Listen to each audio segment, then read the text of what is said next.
السلام علیکم ورحمۃ اللہ وبرکاتہ۔ الحمد للہ رب العالمین، والعاقبۃ للمتقین، والصلاة والسلام علی افضل الانبیاء سید المرسلین، وعلی آلہ وصحابہ وازواجہ واہل بیتہ وعلماء ملتہ واولیاء امتہ اجمعین، اما بعد فاعوذ باللہ من الشیطان اللعین الرجیم، بسم اللہ الرحمن الرحیم۔ من عمل صالحا من ذکر او انثی وهو مؤمن فلنحیینہ حیاۃ طیبہ۔ صدق اللہ المولانا العظیم وصدق رسولہ النبی الامین الکریم، ونحن علی ذلک لمن الشاہدین والشاکرین والحمد للہ رب العالمین۔ ان اللہ وملائکتہ یصلون علی النبی یا ایہا الذین آمنوا صلوا علیہ وسلموا تسلیما۔ اللہم صل علی سیدنا ومولانا محمد معدن الجود والکرم، منبع العلم والحلم والحکم، صلاۃ و سلاما علیک یا سیدی یا رسول اللہ صلی اللہ تعالی علیہ وسلم۔ خواجہ ہند وہ دربار ہے اعلیٰ تیرا، کبھی محروم نہیں مانگنے والا تیرا۔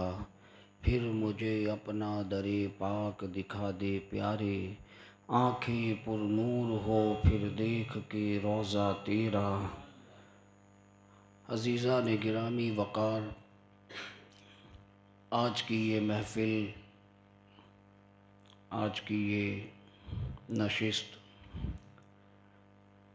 حضور سلطان الہند عطائے رسول خواجہ خواجگاں قبلہ چشتیاں مرکز عاشقاں ہند الولی عطائے رسول خواجہ معین الدین حسن چشتی اجمیری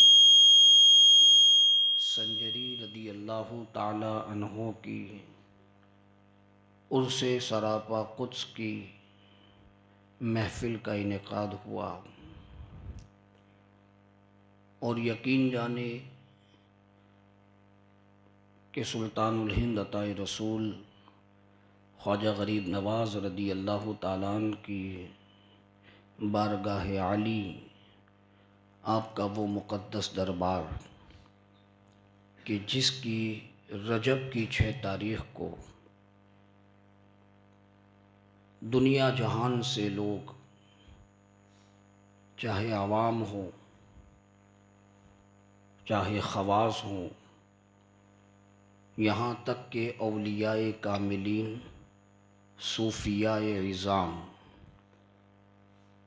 اپنے وقت کے قطب اور ابدال سرکار غریب نواز رضی اللہ تعالیٰ عنہ کی بارگاہ مقدسہ میں حاضری لگاتے ہیں اور اپنی عقیدتوں کے نذرانے اپنے طور پر پیش کرتے ہیں۔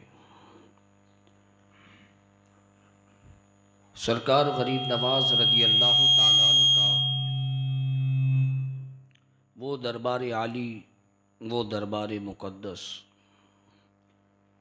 کہ انشاءاللہ تعالیٰ آج بھی کچھ سماعت کریں گے، اور آنے والے 2 دنوں میں بھی جو محفلیں ہوں گی اس میں بھی انشاءاللہ تبارک و تعالیٰ حضور سلطان الہند عطائے رسول کے حوالے سے آپ گفتگو سماعت فرمائیں گے کہ آپ کا دربار عالی وہ دربار کہ جہاں پر ہر سائل کے سوال اور اس کی مرادوں کو پورا کیا جاتا ہے، اور یہ یقین جانیں کہ دینے والی ذات اللہ کی ہے۔ فاعل حقیقی اگر کوئی ذات ہے تو وہ اللہ وحدہ لا شریک کی ذات ہے، لیکن اللہ رب العزت حضور سرکار معین الدین چشتی اجمیری غریب نواز رضی اللہ تعالی عنہ وارضاہ عنہ کی وسیلے اور آپ کے صدقے میں اللہ دعائیں جلدی قبول فرماتا ہے۔ بے مرادوں کو مرادیں اس دربار سے ملتی ہیں، بے سہاروں کو سہارے وہاں سے ملیں گے، بے اولادوں کو اولادیں اللہ نے اس دربار سے عطا فرمائی ہیں۔ میں نے پہلے ہی آپ کے سامنے عرض کیا، ہم اگر اللہ والے سے مانگتے ہیں، یہ بالکل کانسیپٹ کلیئر کیجئے، اس لیے کہ یہ عقیدے کا مسئلہ ہے۔ دینے والا اللہ ہی ہے، غریب نواز نہیں دیتے، یہ مغز میں رکھیے گا۔ دینے والا خدا ہی ہے، لیکن اللہ اپنے محبوبوں کی دعاؤں کو جلدی قبول کرتا ہے۔ اور ہمارا عقیدہ ہے کہ سرکار معین ملت والدین حضور غریب نواز رضی اللہ تعالی عنہ کی ذات زندہ ہیں۔ اللہ کے اولیاء اپنی قبروں میں زندہ و جاوید ہیں، اس لیے کہ میں نے جو قرآن کی آیت آپ کے سامنے تلاوت کی، اس کا لب لباب یہ ہے، آئندہ گفتگو میں آپ کے سامنے کروں گا انشاءاللہ۔ تو بے مرادوں کو مرادیں اس در سے ملی، بے اولادوں کو اولادیں اللہ نے وہاں سے عطا فرمائی۔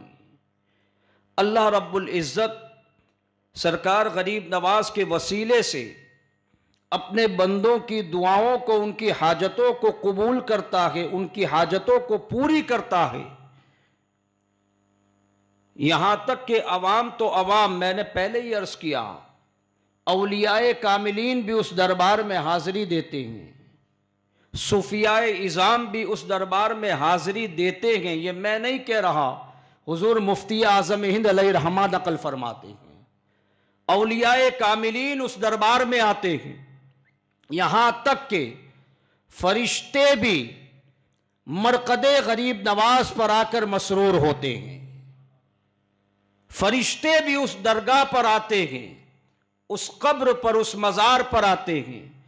اب کوئی سوچیں کہ قبر کے اوپر خواجہ غریب نواز رضی اللہ تعالیٰ عنہ کی مزار پر انوار کے اوپر فرشتے کیوں حاضری دیں، وہ بھی رحمت کے؟ تو رسول کریم صلی اللہ تعالی علیہ وآلہ وسلم کی حدیث مبارکہ ہے، جس کو روح البیان نے نقل کیا کہ جو میری محبت میں مرا، میری آل کی محبت میں مرا، تو وہ مومن ہو کر مرے گا۔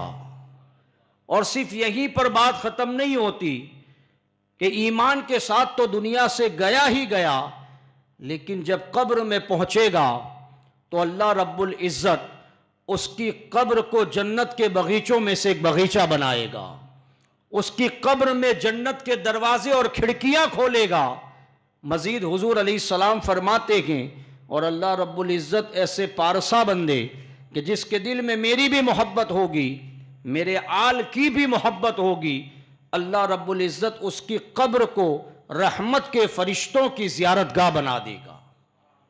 اب یہ حدیث پاک اپنی نگاہوں کے سامنے رکھیں اور سرکار غریب نواز رضی اللہ تعالیٰ عنہ کی ذات مبارکہ کو اپنی نگاہوں کے سامنے لائیں کہ سرکار غریب نواز آل رسول ہے تو کیسے، اور محب آل رسول ہے تو کیسے۔ اس میں کوئی دو رائے نہیں، سرکار غریب نواز کی ذات تو کشتہ عشق رسول ہیں کہ جو آپ کی ذات سے جڑ جاتا ہے، مدینے کا راستہ اپنے آپ لگ جاتا ہے۔ سرکار غریب نواز ایسے عاشق رسول، بلکہ عاشق رسول کہنا بھی درست نہیں، بلکہ فنا فی الرسول کے منصب پر ایسے فائز ہیں کہ خواب میں رسول اللہ کی بشارت ہو اور کہا معین الدین تو میرے دین کا مددگار ہے، تجھے ہم ہندوستان کی ولایت عطا فرماتے کہ تمہیں وہاں جا کر اسلام کے نور کو پھیلانا ہے اور کفر کی تاریکیوں کو مٹانا ہے۔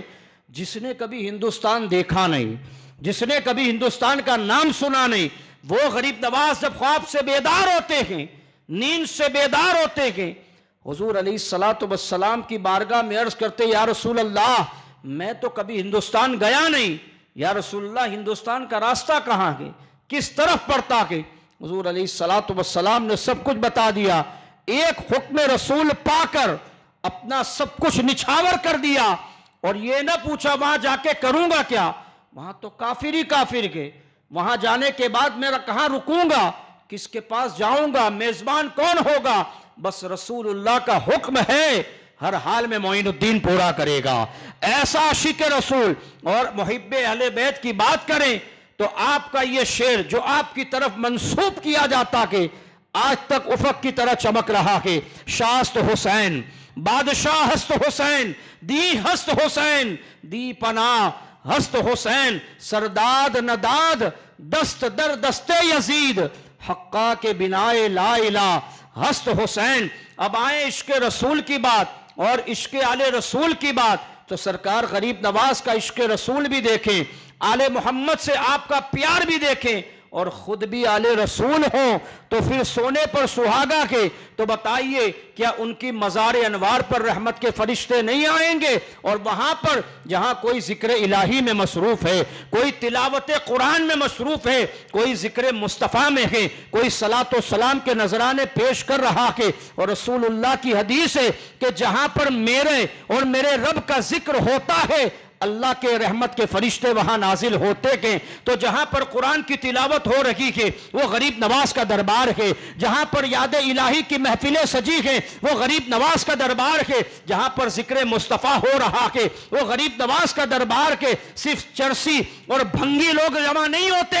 مفتی اعظم ہند فرماتے ہیں غریب نواز کا وہ دربار ہے کہ ہر 24 گھنٹے کے اندر اقطاب اور ابدال غریب نواز کی بارگاہ میں حاضری لگاتے کہ یہ غریب نواز کا مزار ہے. عزیزان گرامی ایسے ہی نہیں امام محمد رضا نے فتاوی رضویہ میں نقل کر دیا. پوچھا گیا کہ پوری دنیا کے اندر ایسی کون سی جگہیں جہاں دعائیں قبول ہوتی کہ اعلیٰ حضرت ساری جگہوں کے لکھنے کے بعد ہندوستان میں جب خاص قسم کی بات لکھنی آئی سرکار اعلیٰ حضرت لکھتے ہیں ہندوستان میں واحد وہ جگہ جہاں اللہ اپنے بندوں کی دعائیں اس بزرگ کے وسیلے سے قبول کرتا کہ وہ دربار کسی اور کا نہیں، شہنشاہ سنجر خواجہ ہندوستان حضور غریب نواز کا دربار کے، جہاں اللہ رب العزت اپنے بندوں کی دعاؤں کو قبول کرتا کہ وہ قبولیت کا مقام غریب نواز کا دربار ہے. یہ مقام ایسے ہی نہیں ملا، رسول اللہ کے فیضان سے ملا، حضور کی عطا سے سرکار غریب نواز کو اللہ نے یہ بلند و بالا مقام عطا فرمایا. جو عاشق رسول جو اہل بیت سے محبت کرے اللہ رب العزت اس کی قبر کو فرشتوں کی زیارت گاہ بنا دیتا.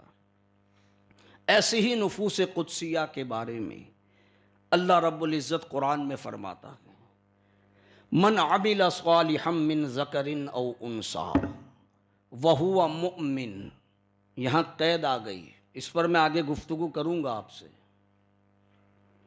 من عمل صالحا من ذکر او انثی، اور کوئی بھی ہو جو نیک عمل کرے مرد ہو یا عورت، وہو مؤمن اللہ فرماتا اور ہو وہ مومن. یہاں پر توجہ رکھیے گا، قرآن ہے. کوئی بھی ہو نیک عمل کرے مرد یا عورت، من ذکرن او انثی، مرد ہو یا عورت، وہو مؤمن اور وہ ہو ایمان والا، فَلَنُحْيِيَنَّهُ حَيَاتًا طَيِّبَةً اللہ فرماتا پھر ہم اسے حیات طیبہ عطا فرمائیں گے. یہ آیت کریمہ اپنی نگاہوں کے سامنے رکھیے گا، اس کے ترجمہ کو سمجھ لیا کہ جو نیک عمل کرے مرد ہو یا عورت ہو وہ مومن، تو اللہ فرماتا میں اسے حیات طیبہ عطا کروں گا. اب حیات طیبہ کیا ہے؟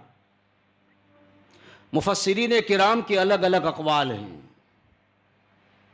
مفسرین فرماتے ہیں کہ حیات طیبہ اللہ کی معرفت کا نام ہے، کہ اللہ جس کو حیات طیبہ عطا فرماتا اسے اپنی معرفت کا نور عطا کر دیتا، اپنی پہچان عطا کر دیتا. اپنی سے مراد اللہ اپنی پہچان بتاتا کہ میں کیا ہوں.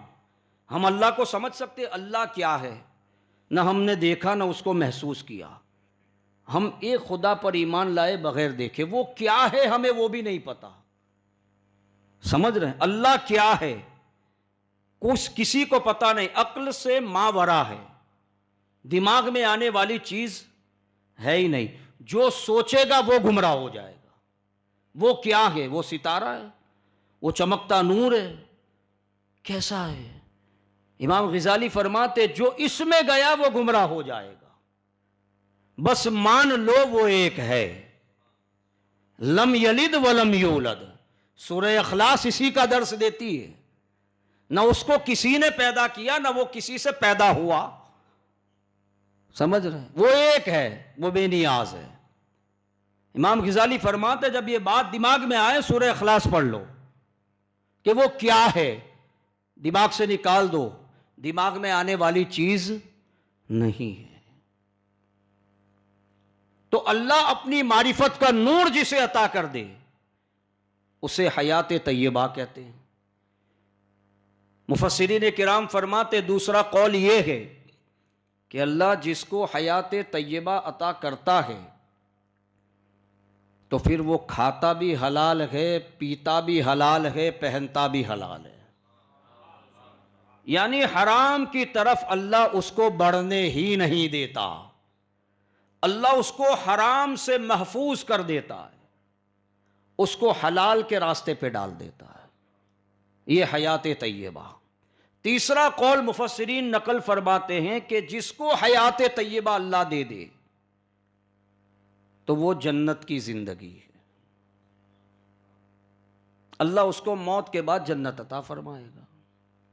اور چوتھا قول مفسرین کرام فرماتے ہیں کہ جس کو اللہ حیات طیبہ عطا کر دے تو وہ برزخ کی زندگی ہے، یعنی کہ قبر و جنت کے باغوں میں سے ایک باغ اللہ بنا دیتا ہے۔ یہ چار اقوال مفسرین کرام کے اپنی نگاہوں کے سامنے رکھیے اس آیت کے۔ اب آئیں اس کے بعد مفسرین آگے فرماتے ہیں اللہ جس کو حیات طیبہ عطا کرے تو اس کو اپنی معرفت کا نور دے دیتا ہے، اور وہ کھاتا بھی حلال ہے، پیتا بھی حلال ہے، اور پہنتا بھی حلال ہے۔ اور جس کو حیات طیبہ مل جائے اس کو اللہ جنت عطا فرماتا ہے، اور مر جائے تو اس کی قبر کو جنت کے باغوں میں سے ایک باغ بنا دیتا ہے۔ یہ حیات طیبہ جس کو عطا ہو، کس کو عطا ہوگی؟ قرآن نے پہلے ہی بتا دیا، من عمل صالحا من ذکر او انثی وہو مؤمن، جو کوئی بھی نیک عمل کرے مرد ہو یا عورت ہو وہ مومن۔ مومن ہونا شرط ہے، بے ایمان کو حیات طیبہ نہیں ملتی۔ جو مومن ہوگا، نماز بھی ہو، روزہ بھی ہو، زکوٰۃ بھی ہو، حج بھی ہو، اعمال نیکیوں سے بھرے پڑے ہوں، لیکن ایمان نہیں تو حیات طیبہ مل نہیں سکتی۔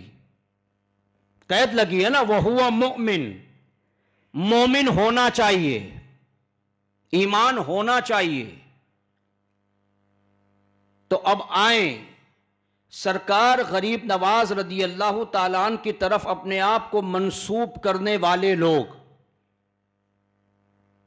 اہل چشت، جو اپنے آپ کو چشتی کہتے ہیں۔ سرکار غریب نواز رضی اللہ تعالیٰ عنہ کے عقائد کیا تھے؟ آج قوالی ہوتی ہے، ہمیں کوئی اعتراض نہیں ہے، کہ چشتی سلسلے میں اس کی سند ہے، ٹھیک ہے، لیکن ایک بات بتاؤ، جہاں پہ دل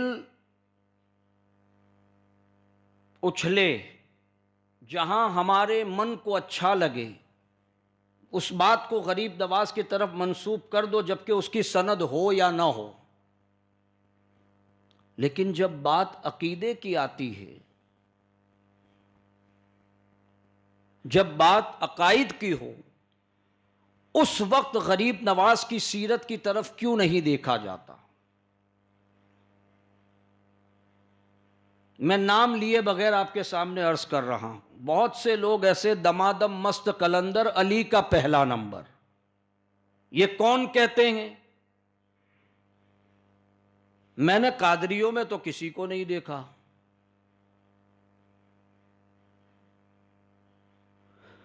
ترتیب خلافت جو ہے وہی ترتیب افضلیت ہے. یہ اہل سنت کا مسلم نظریہ اور عقیدہ ہے.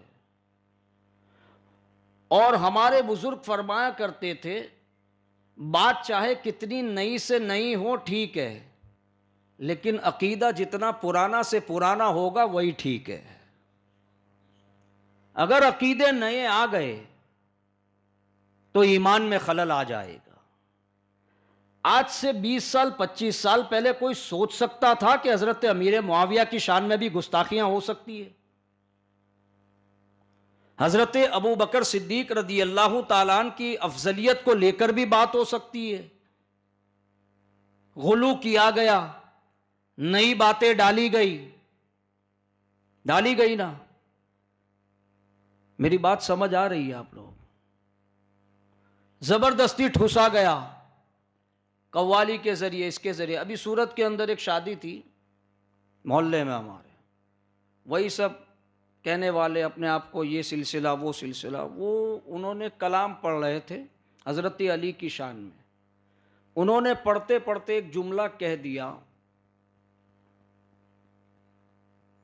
میلاد کی محفل میں، مولا علی کی شان میں منقبت ہو رہی تھی. اس میں کہا بعد از مصطفیٰ سب سے افضل علی علی علی علی ہے.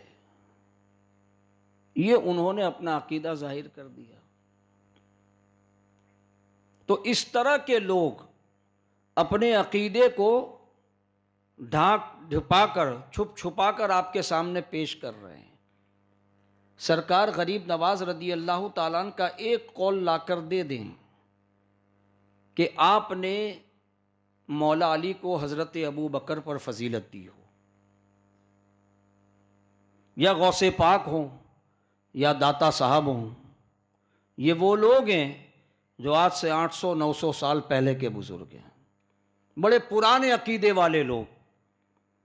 ہمیں تو ان کی سیرت میں کہیں بھی نظر نہیں آتا، بلکہ جتنے بھی ہمارے اکابرین گزرے ہیں ان کے نزدیک پہلے خلیفہ حضرت ابو بکر ہیں، دوسرے حضرت عمر ہیں، تیسرے حضرت عثمان ہیں، چوتھے مولائے کائنات ہیں. یہ ترتیب خلافت اہل سنت کے نزدیک ہیں. لیکن آج رفض کا ایسا دورہ آ گیا، چھپے رافضی جو نذرانے تو سنیوں سے لیتے ہیں اور باتیں ایران کی کرتے ہیں، شیعوں کی بولی بولتے ہیں. آج سے پہلے ہم نے کبھی نہیں سوچا تھا کہ حضرت ابو بکر کا بھی دفاع کرنا پڑے گا علماء اہل سنت کو، اس پہ کتابیں لکھنی پڑیں گی. کبھی سوچا نہیں تھا. لیکن آج دور ایسا آ رہا ہے. اللہ ان تمام فتنوں سے ہم تمام کو محفوظ فرمائے، ہمیں ایمان کے ساتھ سلامت رکھے اور ایمان پر ہمارا خاتمہ نصیب کرے. یہ بہت بڑی بات ہے، ورنہ ہر گلی میں ایک نیا فتنہ ہے. رسول کریم صلی اللہ علیہ وسلم کی حدیث مبارک کہ قیامت کی نشانیوں میں سے ایک نشانی ایسی ہے کہ بندہ صبح میں مومن ہوگا، شام کو کافر، شام کو مومن ہوگا، صبح میں کافر. سمجھ رہے ہیں؟ اور ایمان بچانا اتنا مشکل ہو جائے گا جیسے اپنے ہاتھ کے ہتھیلی کے اندر جلتا ہوا کوئلہ یا انگارہ رکھنا. کوئی رکھ سکتا ہے؟ اتنا مشکل ہو جائے گا اپنے ایمان کو بچانا. ایمان کب محفوظ رہے گا؟ ایمان اللہ کے خوف سے، رسول کریم کی سنت پر عمل کرنے سے، اور سلف صالحین اولیاء کاملین ان کے طریقے پر چلنے سے، ان کے عقائد پر چلنے سے ایمان محفوظ رہے گا. کوئی یہ کہے کہ فلاں صاحب سے مرید ہو جاؤ، تو کسی کے مرید ہونا یا نہ ہونے سے فرق نہیں پڑتا. فرق اس چیز سے پڑتا ہے کہ مرید کس سے ہوا جا رہا، کیا وہ سنت و شریعت کا پابند ہے یا بھیڑ بھاڑ دیکھ کر چلے گئے. سرکار غریب نواز رضی اللہ تعالیٰ عنہ کی سیرت ہمیں کس بات کا درس دیتی ہے؟ حضور غریب نواز کے نام پر لنگر کھلانا، آپ کے عرس کی محفلیں سجانا، لیکن افکار و عقائد سرکار غریب نواز کے نہ بتائے جائیں تو میں سمجھتا ہوں آپ کے عرس کی محفل کا حق ادا نہیں کیا جا سکتا، اس لیے کہ عرس کا معنی یہ ہوتا ہے، ان کی محفل کا معنی یہ ہوتا ہے کہ انہوں نے جو کیا، وہ جو طریقے پر چلے، اس طریقے کو لوگوں کے سامنے پیش کیا جائے، اس لیے کہ ان کی زندگی ہمارے لیے نمونہ عمل ہے۔ سرکار غریب نواز رضی اللہ تعالیٰ عنہ نے، میں نے تو کبھی نہیں پڑھا کہ مزامیر کے ساتھ آپ نے قوالی کی ہو، ہم نے کہیں نہیں پڑھا، آپ کے یہاں محفلیں ہوئی ہیں۔ سرکار غریب نواز رضی اللہ تعالیٰ عنہ نے اپنی خانقاہ کے اندر، اپنے گھر کے اندر شب بھر محفل میلاد منعقد کیے گئے، غریب نواز پر وجدانی کیفیات بھی طاری ہوئی ہیں، لیکن کبھی بھی خلاف شرع غریب نواز سے کام نہیں ہوا ہے۔ ایک وقت کی نماز سرکار غریب نواز سے قضا نہیں ہوئی۔ ارے سرکار غریب نواز کی بات تو بہت بڑی ہے۔ سرکار غریب نواز نے جس کو اپنی زندگی میں اپنا نائب بنایا، اس ذات کا نام قطب الدین بختیار کاکی ہے۔ اس قطب الدین بختیار کاکی نے وصیت فرمائی تھی کہ میری نماز جنازہ وہ پڑھائے گا جس کی عصر کی سنت غیر موقدہ بھی قضا نہ ہوئی ہو۔ اتنی بڑی بات کہ میری نماز جنازہ وہ پڑھائے گا۔ جب آپ کا وصال پرملال ہوا تو سارے لوگ جنازہ رکھ کے کھڑے ہیں انتظار میں، ایسا کون متقی ہے کہ جس کی سنت غیر موقدہ بھی قضا نہ ہوئی ہو، وہ حضرت کی نماز جنازہ پڑھائے۔ پورا دہلی آپ کا مرید ہے، سب لوگ کھڑے ہیں جنازے کے پیچھے، کسی کی ہمت کے آگے بڑھ جائے۔ بادشاہ وقت سلطان شمس الدین التمش سرکار قطب الدین بختیار کاکی کا مرید ہے، آنسو آنکھوں میں ہیں، بڑے انتظار کے بعد دیکھا کوئی آگے نہیں بڑھ رہا، آنکھوں میں آنسو آ گئے، قدم لڑکھڑانے لگے، آگے بڑھے۔ لوگ حیران ہیں، انتظار میں بڑے کون؟ دیکھا کہ بادشاہ وقت شمس الدین التمش نماز جنازہ کے لیے آگے بڑھ رہے ہیں۔ حیران، اللہ اکبر۔ شمس الدین التمش کہنے لگے، حضور اگر آپ نے یہ وصیت نہ کی ہوتی تو یہ راز کبھی فاش نہ ہوتا کہ جن کے خلفاء کے مریدین میں ایسے لوگ کہ جس کی سنت غیر موقدہ قضا نہ ہو، سرکار غریب نواز کے تقوی کا عالم کیا ہوگا؟ کہتے ہیں نا، پیر کے تقوی کا اثر اس کے مرید پر آتا ہے۔ جب شمس الدین التمش مرید ہیں قطب الدین بختیار کاکی کے، جب بابا قطب الدین کے تقوی کا یہ عالم، سوچو وہ جس ہاتھ پہ بکے تھے وہ ہاتھ معین الدین چشتی کا ہاتھ تھا، ان کے تقوی کا عالم کیا ہوگا؟ تو ہمیں ان کا تقوی نظر نہیں آتا، قوالیاں نظر آتی ہے، ملنگ نظر آتے ہیں، مستان نظر آتے ہیں۔ کیا غریب نواز کی محفلیں نظر نہیں آئی کہ انہوں نے شب بھر میں جو محفلیں کی اس کی رنگ کیا تھے؟ جو نصیحتیں فرمائی وہ نصیحتیں کیا تھی؟ وہ کیوں نظر نہیں آتا؟ جو عقائد صحابہ کے بارے میں سرکار غریب نواز کے تھے، جو عقیدے اہل بیت کو لے کر تھے، جو عقیدے رسول اللہ کو لے کر تھے، وہ عقیدے کیوں بیان نہیں کیے جاتے؟ چوری کیوں ہوتی ہے؟ اس لیے کہ جانتے ہیں کہ غریب نواز نے جو بتایا وہی امام احمد رضا نے اپنی کتاب میں لکھا ہے۔ یہ پورے اوپن وہی ہو جاتے ہیں کہ اعلیٰ حضرت رضی اللہ تعالیٰ عنہ نے کوئی اپنے گھر کی بات نہیں لکھی، جو اکابرین سے ملا ہے اسی کو کتابوں میں ڈالا ہے، جو بزرگوں سے آیا ہے اسی کو کتابوں میں لکھ کر امت کے حوالے کیا کہ احمد رضا کا یہ عقیدہ ہے۔ کیوں ہے؟ اس لیے کہ یہ عقیدہ میرے غریب نواز کا تھا، یہ عقیدہ میرے غوث پاک کا تھا، یہ عقیدہ نظام الدین اولیاء کا تھا، قطب الدین بختیار کاکی کا تھا، مجدد الفسانی کا تھا، یہی عقیدہ شاہ عبدالعزیز محدث دہلوی کا تھا، شیخ محقق شاہ عبدالحق دہلوی کا تھا۔ یہ کوئی الگ عقیدہ نہیں ہے، یہ عقیدے پرانے سے پرانے ہیں۔ تو جتنا پرانا عقیدہ ہوگا تمہارا ایمان اتنا مضبوط ہوگا۔ آج کے لوگوں کی باتوں میں جانے کی ضرورت نہیں ہے، جو اہل سنت کی لبادہ اوڑھ کر تفضیلیت کی بولی بولتے ہیں، امت میں ایک نئے فتنے کا شوشہ چھوڑ رہے ہیں۔ پاکستان کے اندر مفتی چمن ہے، جس کو ایک ٹولہ جو تفضیلیت کا ہے وہ اسے مفتی اعظم پاکستان کا خطاب دے چکا ہے، جس نے اعلی حضرت کی کتابوں کے اوپر تبرہ کیا، کراچی کا ہے، ابھی اس نے ایک کتاب شائع کی، یہ تفضیلیت کا ایک باب کھلتا جا رہا ہے، اس کتاب کا نام لکھا ہے کہ جزوہ مصطفیٰ کی توہین کفر ہے۔ اور جزوہ مصطفیٰ کون؟ حضرت خاتون جنت فاطمۃ الزہرا رضی اللہ تعالیٰ عنہ۔ اس پر اس نے پوری مفصل کتاب لکھی۔ اب کیا لکھا یہ تو وہی جانتا ہے، کل ہی انگلینڈ کے اندر لانچ ہوئی ہے۔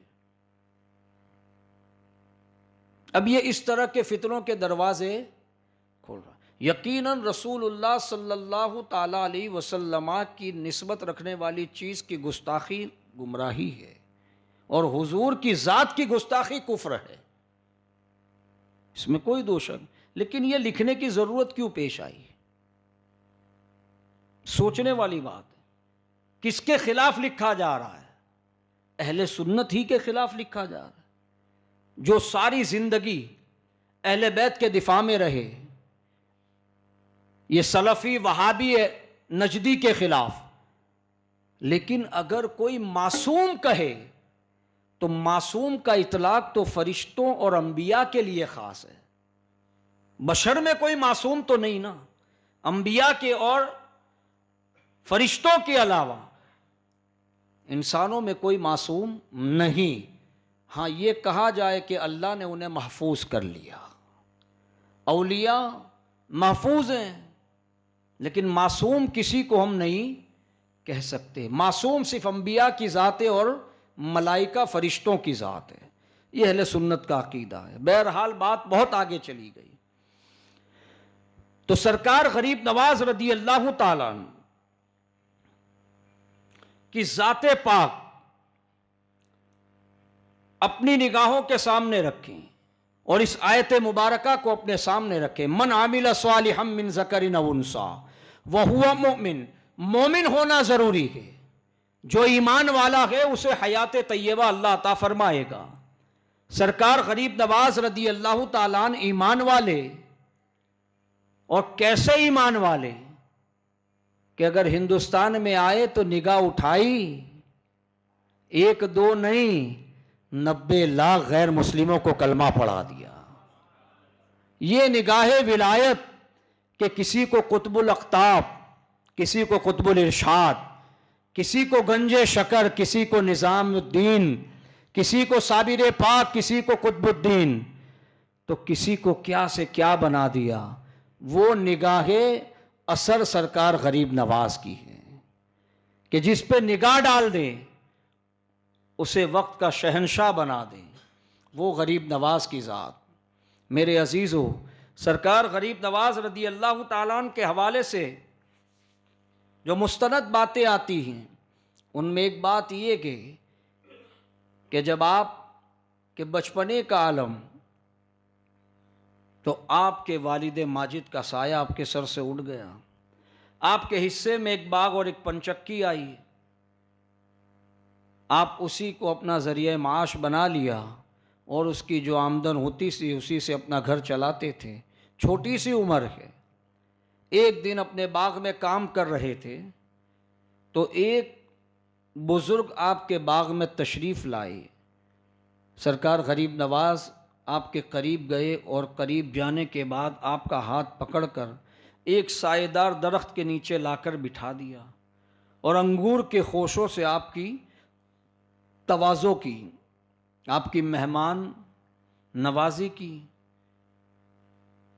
جیسے ہی بزرگ نے کچھ کھایا، اپنی جھولی میں سے ایک سوکھی روٹی کا ٹکڑا نکال کر اپنے دانتوں کے بیچ چبایا، اور چبانے کے بعد حضور غریب نواز کو دے دیا کہ صاحبزادے اسے کھا لو۔ جیسے ہی غریب نواز نے کھایا، دل کی دنیا ہی بدل گئی، طلب حق کا شوق جاگنے لگا، بالکل دل کی دنیا بدلی۔ سرکار غریب نواز رضی اللہ تعالیٰ عنہ نے باغ بھی بیچ دیا، پنچکی بھی بیچ دی، اور سارا مال فقراء اور غرباء کے درمیان تقسیم کر دیا۔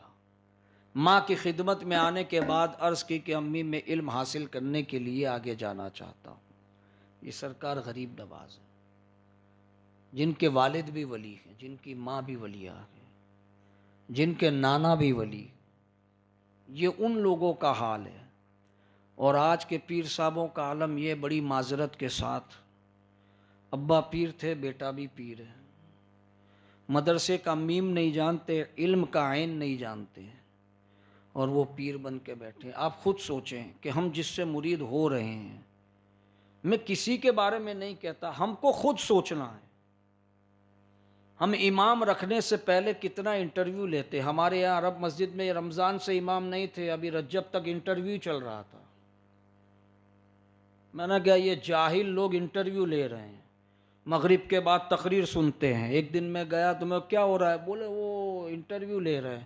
میں کہا تیرا باپ مقرر تھا، تو مقرر ہے، تیرا دادا مقرر تھا، وہ انٹرویو لے رہے ہیں تقریر کروا کے۔ میں نے کہا ایک کو بھی تلفظ کے ساتھ قرآن پڑھنا نہیں آتا، وہ امام کی تقریر کا انٹرویو لے رہے تھے۔ بولے کیا تھا، بولے جوش والی کرتے کہ ٹھنڈی کرتے ہیں۔ اب تقریر ہوتی ہے، اللہ رسول کی بات ہونی چاہیے، جوش اور ٹھنڈا کہاں آیا اس میں؟ تو رجب تک یہ چل رہا تھا۔ اب دیکھا رمضان سر پہ نالوسی ہو جائے گی، اب تو امام رکھنا پڑے گا، ہے نا؟ تو امام رکھ لیے۔ تو ہم امام رکھنے سے پہلے اتنی چھان بین کرتے ہیں، فیملی ہے کہ نہیں، کہاں رہتے ہو، اس سے پہلے کہاں تھے، جتنی پگار لوگ ہیں، سنتے ہیں قرات اچھی ہے کہ نہیں، تقریر اچھی ہے کہ نہیں، اس طرح ہوتا ہے کہ نہیں عموماً؟ اور پیر بننے کے لیے بھیڑ دیکھ کے چلے جاتے ہیں۔ امام کے حوالے تو نماز کرتے ہیں ہم، امام صحیح تو نماز صحیح، امام ڈاما ڈول تو نماز بھی ڈاما ڈول، سیدھی بات ہے۔ اقتدی تو بہذا الامام، جیسا امام ویسا ہم۔ نماز عمل ہے، اللہ کی عبادت ہے، اس کے لیے اور نماز پڑھنے پر ثواب ملے گا۔ خشوع سے پڑھی، خضوع سے پڑھی یا پڑھ لی، یہ تو اللہ ہی جانتا ہے۔ اللہ چاہے تو قبول کرے، چاہے تو نہ کرے، اس کے اختیار کی بات ہے۔ ہم نماز میں اپنا امام اسے دیکھنا چاہتے ہیں جو پابند ہو۔ امام صاحب کے پائنچے ٹخنے سے نیچے تھے، امام صاحب یہ نہیں چلے، نیچے گھسڑتے ہیں، کیچڑ لگتا ہے، مٹی لگتی ہے، اتنا دھیان۔ اور پیر گنجا پی کے پڑا ہے، اس کی فکر نہیں، شریعت کے خلاف چل رہا ہے، اس کی فکر نہیں۔ نماز جس کے حوالے کر رہے ہیں وہ بڑا پاورفل ہونا چاہیے، تو قبر جس کے حوالے کر رہے ہیں، آخرت جس کے حوالے کر رہے ہیں۔ یہ بات میں کر رہا ہوں اس لیے کہ حضرت قطب الدین بختیار کاکی فرماتے ہیں، میں نے کہا نا قبر جس کے حوالے کر رہے ہیں، ہمیں اس کی فکر نہیں۔ قطب الدین بختیار کاکی فرماتے ہیں یہ بیعت بھی بڑی عجیب چیز ہے، مرید ہونا بھی بڑی عجیب چیز ہے۔ لوگوں نے پوچھا کیا؟ فرماتے میں اور سرکار غریب نواز ایک دن اجمیر محلہ میں تھے، میں نے دیکھا سرکار غریب نواز کے ہمسائے کا وصال ہوا، آپ نماز جنازہ میں تشریف لے گئے۔ نماز جنازہ کے بعد میں نے عموماً دیکھا کہ آپ قبرستان نہیں جاتے تھے، بہت کم وقت کے لیے جاتے اور چلے آتے، لیکن اس دن آپ جنازے کے ساتھ تشریف لے گئے، یہاں تک کہ اس کو دفن کیا گیا، اس کے اوپر مٹی لگا دی گئی، اور میں نے سرکار غریب نواز رضی اللہ تعالیٰ عنہ کو بڑی دیر تک اپنے ہمسائے مرید کی قبر پر کھڑے ہوتے دیکھا۔ جو میرا پیر بھائی تھا، آپ بہت دیر تک کھڑے رکھے۔ سرکار غریب نواز رضی اللہ تعالیٰ عنہ نے، آپ کے چہرے پر ایک رنگ آیا اور چلا گیا۔ کسی کی ہمت نہ ہوئی کہ پوچھے کہ حضور اس کے رشتہ دار تو چلے گئے، آپ کیوں ابھی تک کھڑے گئے؟ بہت دیر کے بعد غریب نواز نے قدم پیچھے لیے، ہم سمجھ گئے کہ سرکار واپسی کا ارادہ فرماتے کہ میں سرکار غریب نواز کے لیے ہاتھ بڑھایا، سرکار غریب نواز نے میرے ہاتھ میں ہاتھ دیا اور ہم قبرستان سے باہر چلنے لگے۔ راستے میں نے پوچھا حضور یہ پہلی مرتبہ ہوا کہ آپ قبرستان میں کسی کی قبر پر بڑی دیر تک کھڑے رکھے، حضور معاملہ کیا تھا؟ سرکار غریب نواز فرماتے کہ بیعت بھی بڑی عجیب چیز ہے، اس لیے کہ یہ میرا مرید تھا، میرا پڑوسی تھا، جب قبر میں گیا تو اس پر عذاب مسلط ہونے والا تھا۔ میں نے اللہ کی بارگاہ میں عرض کی مولا کریم یہ گنہگار کے لیکن دیکھ تو صحیح اس کے ہاتھ میں دامن کس کا ہے۔ اللہ اکبر، اللہ رب العزت نے میری بارگاہ، اپنی بارگاہ میں میری اس دعا کو قبول کر لیا اور اس سے عذاب کو اٹھا لیا۔ تو میں عرض کر رہا ہوں یہ بیعت ایسی چیز ہے جو قبر میں بھی کام آئے گی، حشر میں بھی کام آئے گی۔ ہمارا عقیدہ ہے نا کہ ہمارے گناہوں سے پلے بھاری ہوں گے، لیکن ہمارا مرشد ہمارے لیے وسیلہ بن کر آئے گا، ہے کہ نہیں عقیدہ؟ لیکن کون سا مرشد آئے گا؟ جس نے اللہ اکبر اپنی زندگی اللہ کے فرمان پہ گزاری ہوگی، رسول اللہ کی سنتوں پر گزاری ہوگی، جس کی زندگی غریب نواز کی زندگی جیسی ہوگی، جس کی زندگی غوث پاک کی زندگی جیسی ہوگی۔ اگر چرسی ہوگا، گنجیڑی ہوگا، نمازوں کا تارک ہوگا، قرآن و سنت کے خلاف ورزی کرنے والا ہوگا، وہ خود تو نہیں بچے گا، تمہیں کیا بچائے گا؟ میرے عزیزوں، جب ہم آخرت سودا کرتے ہیں، ہم قبر کی بات کسی کو دینا چاہتے ہیں تو ایسے کے ہاتھ میں دے جو غریب نواز کی سیرت کا پڑھتا ہو، خواجہ نظام کی سیرت کا پڑھتا ہو، غوث پاک کی سیرت کا پڑھتا ہو۔ ایسے آدمی کے ہاتھ میں ہاتھ دینا چاہیے جو ہمیں اللہ کے قریب کر دے، رسول اللہ کے قریب کر دے۔ ایسے کے ہاتھ میں ہاتھ نہیں دینا چاہیے جو ہمیں دنیا کی محبت میں ڈال دے، اپنی محبت میں ڈال دے، اللہ اس کے رسول سے دور کر دے۔ ایسوں کی صحبت میں نہیں جانا چاہیے۔ غریب نواز کے پاس جتنے بھی آئے نا، میں نے نام گنا دیے، قطب الدین بختیار کاکی ہو، حمید الدین ناگوری ہو، اب آگے چلو تو بابا فرید ہو، نظام الدین اولیاء ہو، صابر کلیر ہو، یا بابا فرید گنج شکر ہو، یہ ساروں کو دیکھ لو، اس میں کون کم ہے؟ سب اپنے وقت کے آفتاب و مہتاب ہے۔ ایسے ایسے لوگ سرکار غریب نواز رضی اللہ تعالیٰ عنہ کی درسگاہ کے تربیت یافتہ ہیں، اور آج کیا ہو رہا ہے؟ ان کے نام پر، ان کے نام پر دین نہیں دیا جا رہا، دنیا دی جا رہی، گمراہیت دی جا رہی، معاذ اللہ۔ ایسے ایسے نظریات اور عقائد دیے جا رہے ہیں، لیکن اللہ رب العزت کا شکر و احسان ہے کہ اللہ رب العزت نے اس پرفتن دور میں اپنے فضل سے ہمارے ایمانوں کو سلامت رکھا، اور مرتے دم تک اللہ سلامت رکھے، ایمان پر خاتمہ نصیب فرمائے۔ آج ہم لوگ اولیاء اللہ کا عرس مناتے ہیں۔ کیوں مناتے ہیں؟ عرس کے معنی ہوتے شادی، شادی کا معنی ہوتا ہے خوشی۔ اولیاء اللہ جس دن دنیا سے وصال کرتے ہیں وہ ان کی شادی کا دن ہوتا ہے، اس لیے کہ جب قبر میں حساب کتاب ہوتا ہے تو کون آتا ہے؟ رسول کریم صلی اللہ علیہ وسلم کی جلوہ افروزی ہوتی ہے۔ اعلیٰ حضرت فرماتے قبر میں لہرائیں گے تا حشر چشم نور کے، جلوہ فرما ہوگی جب طلعت رسول اللہ کی۔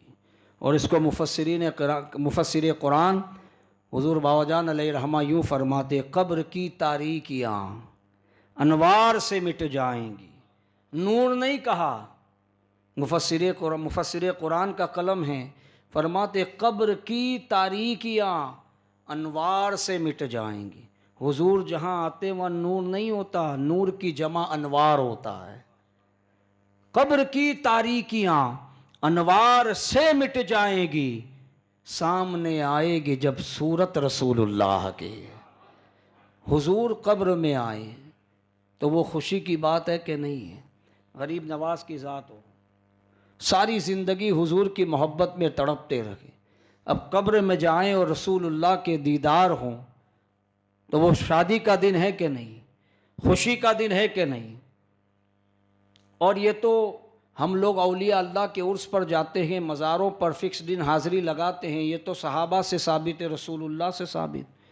حضور شہدائے احد کی قبر پر ہر سال بلا ناغت تشریف لے جاتے، اور یہی کام خلفائے راشدین نے بھی کیا۔ حضرت ابو بکر بھی جاتے تھے، حضرت عمر بھی جاتے تھے، حضرت عثمان، حضرت علی بھی جاتے تھے، سارے لوگ جاتے تھے، اور وقت دن فکس تھا، اور جا کر حضور سلام کہتے تھے، السلام علیکہ، حضور سلام بھیجتے تھے۔ تو اگر ہم اولیاء اللہ کے عرس کے دن ان کی مزار پر حاضری دیں، یہ تو قرآن و سنت سے ثابت، رسول اللہ کی حدیث سے ثابت، آپ کے عمل سے ثابت، آپ کے فعل سے ثابت، خلفائے راشدین کے طریقے سے ثابت۔ اب کوئی یہ کہے کہ نہیں عرس تو جائز ہے، اب یہ بدل گئے ہیں، پہلے تو بدعت کہتے تھے، کچھ لوگ تو حرام کی نوبت تک چلے گئے تھے۔ ہم نے کہا بدعت اور حرام کیوں؟ کہ غیر شرعی امور ہوتے ہیں، سمجھ گئے؟ شریعت کے خلاف جو کام ہے وہ ہوتے ہیں، وہاں پہ ڈھول تاشے ہوتے ہیں، میلے ٹھیلے لگتے ہیں، غیر محرم مردوں اور عورتوں کا جماوڑا ہوتا ہے، اختلاط ہوتا ہے وہاں پر، اس لیے یہ بند ہونا چاہیے۔ میں نے کہا عرس بند نہیں ہونا چاہیے، خلاف شرع جو کام ہے وہ بند ہونا چاہیے۔ اگر مسجد کے اندر کتا آ جائے تو مسجد گرا دی جائے، کتے کو بھگایا جائے، وہ جگہ پاک کی جائے۔ کسی آدمی کے چہرے پر، ناک پر مکھی بیٹھ جائے، مکھی کو اڑایا جائے یا بیٹ سے ناک مارا جائے۔ عقل مندی کیا ہے بھائی؟ مکھی اڑائی جائے، بیٹ لے کر کسی کے منہ پہ تھوڑی مارتے ہیں، اس کی ناک ٹوٹ جائے گی، کان پھٹ جائے گا، کچھ بھی ہو جائے گا۔ عقل مندی یہ ہے کہ اس چیز کو ہٹایا جائے جو نقصان دہ ہے، جائز اور مستحسن چیز کو حرام نہ کرا جائے، تو جو غیر شرعی کام ہے اس کو بند کیا جائے۔ اب وہ بند کیسے ہوں؟ ان مزاروں کے اوپر بیٹھے ہی ایسے لوگ ہیں کہ جن کی دکانیں ان سے چلتی ہیں، تو اب کیا کریں؟ جائیں کہ نہ جائیں؟ جانا ہے، اس لیے کہ نسبت اللہ کے ولی سے ہے، یہ یاد رکھیے گا۔ ہم اپنی نگاہوں کی حفاظت کرتے ہوئے جائیں اور ان کا فیض حاصل کر کے آئیں۔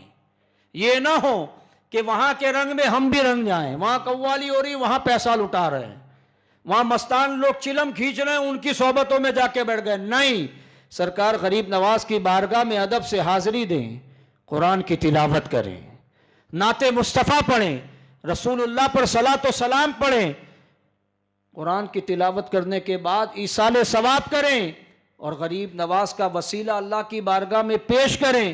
مولا، تیرے اس ولی کے آستانے پر آیا ہوں جس نے تیرے دین کو پھیلانے کے لیے مدینے سے ہجرت کی اور ہندوستان آیا، جس نے تبلیغ کا حق ادا کیا۔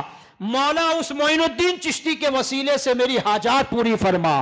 یقیناً غریب نواز کی ذات ایسی مقبول الہی ذات ہے کہ اللہ رب العزت غریب نواز کے وسیلے سے ہماری بگڑیوں کو بنائے گا۔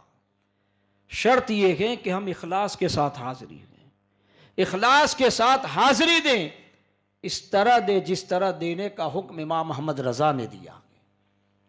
اعلیٰ حضرت اندر نہیں جاتے تھے، باہر ہی رہتے، کہتے بھکاری گھر کے اندر نہیں جاتا، دروازے پہ دستک دیتا ہے۔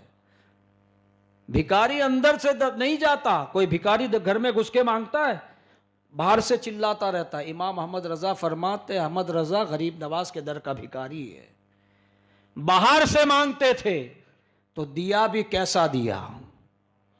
امام محمد رضا کی عاجزی ہے، وہ اپنے آپ کو بھکاری کہتے، ہم نہیں کہہ سکتے، یہ تو ان کی اپنی عاجزی ہے۔ ورنہ خواجہ قمر الدین سیالوی کا وہ جملہ ہمیشہ یاد آتا کہ جب سرکار غوث پاک کو خواب میں دیکھا تھا، پوچھا تھا حضور ہندوستان میں آپ کا نائب کون؟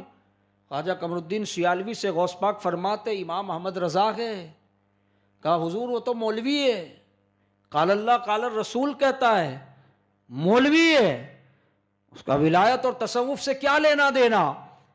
غوث پاک فرماتے اس نے اپنی ولایت کو اپنی فقہ کی کتابوں میں چھپا دیا، اپنی ولایت کو اپنی فقہ کی کتابوں میں چھپا دیا، ورنہ اس وقت ہندوستان میں اس کے برابری کا کوئی ولی نہیں ہے۔ یہ حضور اعلیٰ حضرت کا مقام ہے۔ وہ غریب نواز کے دروازے پہ جاتے ہیں تو اپنے آپ کو بھکاری کہتے ہیں، اور ہم کس طرح جاتے ہیں؟ بازار میں یہ دیکھ رہے ہیں، وہ دیکھ رہے ہیں، اور الیاذ باللہ کتنے لوگ تو ایسے ہیں کہ کیا کیا دیکھتے ہیں، فیض نہیں ملتا۔ میرے ایک دوست ہیں سورت میں، ایک شخص اجمیر جا رہا تھا، ہمارا ہی دوست، اس سے پوچھا تو جا رہا ہے نماز راستے میں پڑھتا ہے؟ تیرا دوست تو بولتا ہے تو ٹرین میں نماز ہی نہیں پڑھتا ہے۔ بولے وہاں جا کے میں قضا کر لیتا ہوں۔ تو وہ ڈائریکٹ بولا تیرا اجمیر جانا فضول ہے، اس لیے کہ غریب نواز بے نمازی کو پسند نہیں کرتے۔ غریب نواز کی نماز کا عالم جانتے ہیں آپ؟ سرکار غریب نواز کے ایک مرید تھے حافظ قرآن، وہ ہمیشہ سرکار غریب نواز کی خدمت میں رہتے ہیں۔ سرکار غریب نواز کبھی کبھی رات میں محفل کا انعقاد فرماتے، لوگ آتے غریب نواز کے پاس، غریب نواز کو نصیحتیں فرماتے ہیں، حافظ صاحب کو پھر کھڑا کرتے کہ حافظ صاحب وہ کلام سنا ہے، یا سیدی رحم لنا، جو امام زین العابدین نے حضور کی بارگاہ میں استغاثے کے طور پر پیش کیا تھا کربلا کے بعد۔ ان کو پورا یاد تھا اور بڑے خوش اعلان حافظ قرآن تھے۔ وہ کھڑے ہو کر سناتے، سرکار غریب نواز پہ وجدانی کیفیت طاری ہو جاتی، ختم ہو جاتا، سرکار غریب نواز کی آنکھیں کھلتی، کہتا پھر پڑھو، پھر پڑھتے، یہاں تک کہ پڑھتے پڑھتے صبح ہو جاتی، فجر کا وقت ہو جاتا، غریب نواز پہ وجدانی کیفیات ہوتی، وہ وہی جانتے کہ کس عالم میں ہوں، لیکن جیسے ہی فجر کا وقت ہوتا ساری وجد کی کیفیت خالی ہے۔ سرکار غریب نواز رضی اللہ تعالیٰ عنہ آنکھیں کھولتے، اور کھولنے کے بعد لوگوں کو حکم دیتے سارے لوگ مسجد میں چلے جاؤ۔ یہ پابندی نماز کا حال سرکار غریب نواز کا تھا۔ پوری رات محفل میں بیٹھے، لوگوں کو بٹھایا، نہ جانے کس کس عالم کی سیر کرائی، جیسے ہی نماز کا وقت فوراً سارے لوگوں کو لے کر مسجد کے اندر پہنچے اور نماز با جماعت فجر ادا فرمائی۔ یہ آپ کی نمازوں کا حال ہے، اور ہم غریب نواز کے دیار پر جائیں نمازیں چھوڑتے ہوئے، ہم غریب نواز کی چھٹیاں منائیں اپنے محلے کی مسجدوں میں نماز چھوڑ کے، آپ بتاؤ غریب نواز کا فیضان کیسے ملے گا؟ غریب نواز کا فیضان چاہیے تو غریب نواز کی سیرت پر آنا پڑے گا۔ غریب نواز نے جس طرح زندگی گزاری، ہمیں بھی ویسی زندگی گزارنی پڑے گی۔ کوشش تو کریں۔ کیا غریب نواز کے چہرے پر داڑھی نہیں تھی؟ تو ہم کیسے عاشق غریب نواز ہیں کہ ہمارے چہرے داڑھیوں سے خالی؟ کیا غریب نواز جھوٹ بولتے تھے؟ کیا غریب نواز کسی کو دھوکہ دیتے تھے؟ الیاذ باللہ۔ بلکہ غریب نواز تو ایسی مدد فرماتے تھے کہ آپ کا ایک مرید دہلی سے چل کر اجمیر آیا، اور آنے کے بعد کہنے لگا حضور بادشاہ وقت نے زمین پہ تاوان بڑھا دیا، ٹیکس بڑھا دیا، میں غریب کسان ہوں، آپ کا مرید ہوں، آپ میری فریاد رسی فرمائیں، آپ میری مدد فرمائیں۔ دہلی سے اجمیر آیا مرید کہ بادشاہ نے زمین پہ ٹیکس لگا دیا ہے، کھیتی کی زمین پہ جو کھیتی اگتی ہے اس پہ ٹیکس بڑھا دیا ہے، سرکار ہم غریب لوگ ہیں کہاں سے بھریں گے؟ سرکار غریب نواز نے کہا رات آرام کرو۔ رات آرام کیا، صبح فجر کی نماز کے بعد بولے چلو۔ کہا حضور کہاں؟ کہا دہلی۔ کہا حضور گستاخی معاف، آپ پرچی لکھ دیجئے بادشاہ وقت کے نام، آپ کو اگر تکلیف دوں گا دہلی میں جوتے پڑیں گے مجھے۔ سرکار دہلی، اجمیر سے دہلی کا سفر، سرکار غریب نواز نے کہا تو میرا مرید ہے؟ کہا حضور آپ کا مرید ہوں۔ چل پھر حکم کی تعمیل کر۔ چلے ہاتھ پکڑ کر، 2 لوگ دہلی پہنچے، کوئی اطلاع نہیں کہ حضور معین الدین چشتی اجمیری آ رہے ہیں۔ جیسے ہی دہلی کے دروازے پر پہنچے لوگوں نے دیکھا، حیران رہ گئے۔ خواجہ قطب الدین بختیار کاکی اپنی خانقاہ میں تھے دہلی میں، لوگ بھاگتے ہوئے آئے، حضور پیر و مرشد تشریف لائے۔ بولے کیا بات کرتے ہو؟ قطب الدین بختیار کاکی دوڑے دہلی گیٹ پر اپنے پیر و مرشد کی زیارت کے لیے کہ اطلاع نہیں، حضور تشریف لے آئے۔ جب پہنچے سرکار غریب نواز کے قدموں میں حضرت قطب الدین بختیار کاکی بغیر چپل کے بھاگے تھے۔ حضرت قطب الدین بختیار کاکی اپنی مسند پہ بیٹھے اپنے مریدوں کے بیچ میں، جیسے ہی آپ کا ایک مرید آیا، حضور دادا پیر تشریف لائے۔ بولے کیا بات کرتے ہو؟ سرکار قطب الدین اچھلے ہیں مریدوں کے بیچ سے، بغیر جرابے کے آپ سرکار غریب نواز کی بارگاہ میں پہنچے، قدم مبارک پکڑ لیے۔ حضور بغیر اطلاع کے آنا ہوا، سرکار کیا کوئی غلطی ہو گئی؟ کہا نہیں، ہمارا یہ مرید ہے، وہ یہاں دہلی کے بادشاہ کی شکایت لے کر آیا۔ حضور وہ آپ کے غلام کا غلام ہے۔ کون؟ شمس الدین التمش، دہلی کا بادشاہ ہے۔ کہ حضور آپ صرف حکم نامہ جاری فرما دیتے، پہنچ جاتا۔ اب یہ بات بادشاہ کے دربار میں بھی پہنچی، وہ بھی بھاگتے ہوئے آئے، دادا پیر ہیں، سرکار غریب نواز آئے ہیں، وہ آئے، وہ بھی دوسرا قدم پکڑ کر بیٹھ گئے۔ حضور کیسے تکلیف ہوئی، کیوں آنا ہوا؟ سرکار غریب نواز نے کہا یہ ہمارا مرید ہے، اجمیر آیا، اس نے تمہاری شکایت لگائی ہے کہ تم نے زمین پہ ٹیکس بڑھا دیے گئے۔ حضور ان پر اکیلے نہیں لگا، پورے دہلی میں لگا ہے، سب پر لگا ہے، اس لیے کہ حکومت کے خرچے چلانے کے لیے ٹیکس بڑھایا گیا ہے۔ لیکن حضور اگر آپ اس بات سے ناراض ہیں، آپ کو اتنا لمبا سفر کر کے یہاں آنا پڑا، تو میں آپ کی بارگاہ میں معافی چاہتا ہوں۔ کون کہہ رہے ہیں؟ دہلی کے بادشاہ شمس الدین التمش مرید قطب الدین بختیار کاکی کے ہیں، اور قطب الدین مرید غریب نواز کے ہیں، تینوں کڑیاں لگی ہوئی ہیں۔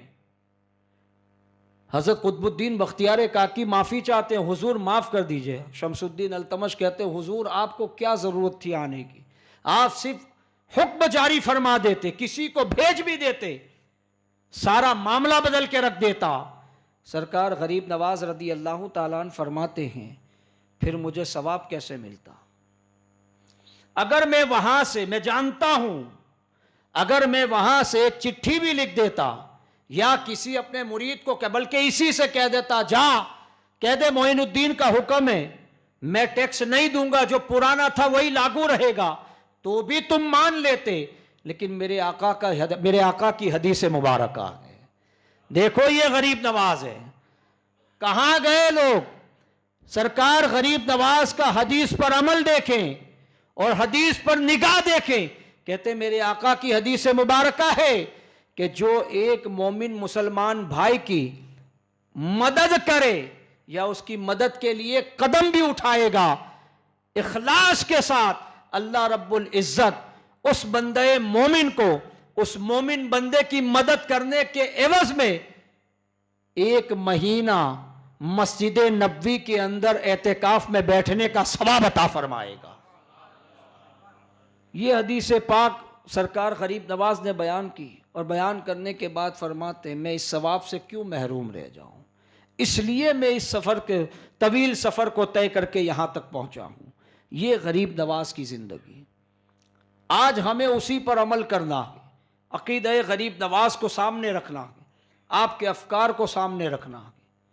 90 لاکھ غیر مسلموں کو آپ نے مسلمان بنایا، یہ بہت بڑی بات ہے۔